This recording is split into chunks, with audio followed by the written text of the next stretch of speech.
j'ai avec mon compresseur au repos. Il s'arrête à 9,5 bars, mais généralement il tombe vers les 9 bars.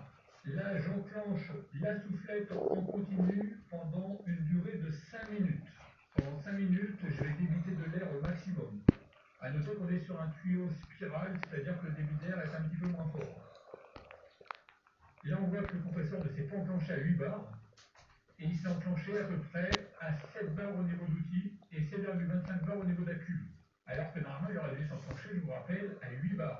Et là, on voit qu'il y a une puissance de démarrage à 3 minutes, on est encore sur 6 bars au niveau d'outil.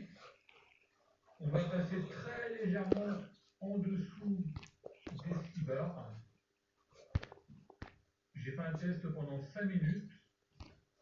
Et là, on arrive à la fin du test. Et on voit que la pression dans la cuve était à 6 bars à la fin du test, et de l'outil un petit peu moins de 6 bars. Il a tenu en continu finalement une très bonne pression aux alentours de 6 bars durant tout le test.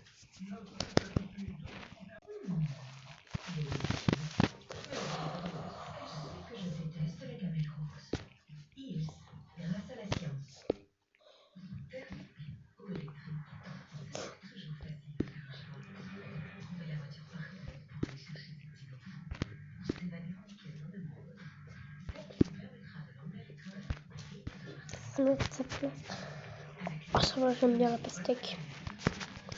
7,25 bars au niveau de la cuve, c'est-à-dire qu'il a tenu pendant 2 minutes en continu les 6 bars, ce qui est pas mal du tout.